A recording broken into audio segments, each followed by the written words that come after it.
তারাপীঠে ভয়াবহ অগ্নিকাণ্ডের ঘটনার পর জেলায় জেলায় চলছে দমকল বিভাগ এবং পুলিশের জরুরি তল্লাশি।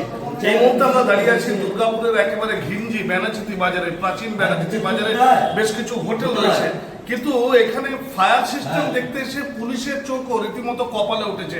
ফায়ার ব্রিগেডের চোখ তো এমনিতেই কপালে উঠেছে, কারণ দেখা যাচ্ছে যে হোটেলের বাইরে হোটেল, হোটেলের ভেতরে গুপ্ত হোটেল, যে হোটেল সম্পর্কে সাধারণ মানুষ কেন পুলিশও এতদিন পর্যন্ত ছিল অজানা। পুলিশের চোখ একেবারে কপালে উঠেছে এই হোটেলের ভেতরে হোটেল দেখে। তার ভেতরে অনেকগুলি রুম রয়েছে, সেখানে একেবারে সুন্দরভাবে সাজানো, কিন্তু ফায়ার সিস্টেম একেবারে বিকল। গুটি কত ফায়ার এক্সটিংগুইশার রাখা রয়েছে ঠিক কথাই, কিন্তু সেগুলো সবই একেবারে কাজ করে না, সেগুলি সবই মেয়াদ উত্তীর্ণ ফায়ার এক্সটিংগুইশার, এমনটাই জানাচ্ছে দমকল বিভাগ। এবং সব থেকে আশ্চর্যজনকভাবে যেটা দেখা যাচ্ছে যে এই অঞ্চল এতটাই ঘিঞ্জি অঞ্চল, যেখানে ফায়ার ব্রিগেডের কোনো গাড়ি ঢোকার সম্ভাবনা তো নেই, এবং যেখানে ফায়ার সিস্টেম পুরোটাই বিকল হয়ে বসে আছে। গোটা হোটেল জুড়ে শুধুই অব্যবস্থা।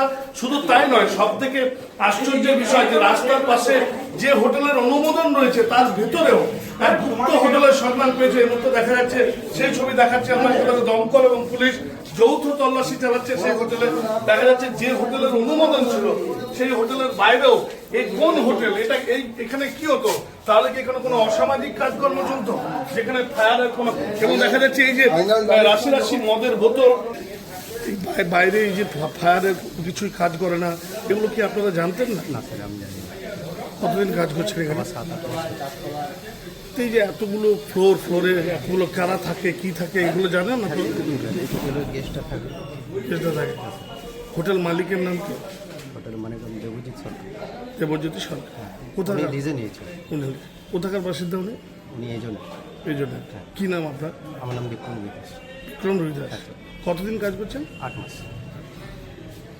অর্থাৎ যেমনটা বিক্রমবাবু জানাচ্ছেন যে তিনি মাত্র 8 মাস কাজ করছেন। তিনি এই হোটেলে যারা গেস্ট আসে তাদেরই শুধু দেখভাল করেন, বাকি কিন্তু আর খুব একটা বিষয় জানেন না। যে ন্যারো লেন দেখতে পাচ্ছেন, যে ফায়ার এক্সটিংগুইশার গুলো কাজ করে না, একেবারে প্রাচীন। এই দেখুন, পুলিশ এবং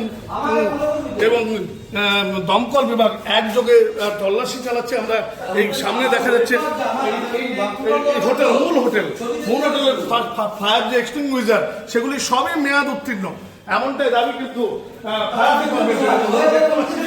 এলাকা, একেবারে পুরো ভিত্তি এলাকা। সেই ভিত্তি এলাকায় হোটেল, সেই হোটেল তারাপীঠের ঘটনার পর যে ঘটনা আজ সারা রাজ্য জুড়ে পড়েছে। এবং এই মুহূর্তে ফায়ার ব্রিগেডের যারা আধিকারিক রয়েছে, স্যার একটু কথা বলতাম। স্যার এই যে হোটেলটা দেখলেন, পাশের যে হোটেলটা, কোনো কিছুই তো দেখা গেল কিছু নেই, আমাদের ফায়ার সেফটি মেজার বলতে কিছু নেই। ঠিক আছে, খুব ভয়াবহ অবস্থা। আমরা কাজগুলো করি। স্যার হোটেলের ভেতরে দেখা যাচ্ছে গুপ্ত হোটেল, এটার কি কোনো অনুমোদন থাকতে? আমাদের কাছে এখন কোনো পেপার দেখাতে পারলো না। এর এগেন্সটে আমরা নোটিশ ইস্যু করবো ডিপার্টমেন্টের থেকে, তারপরে যা পরবর্তী পদক্ষেপ নেওয়া যাবে নেব। ঠিক আছে।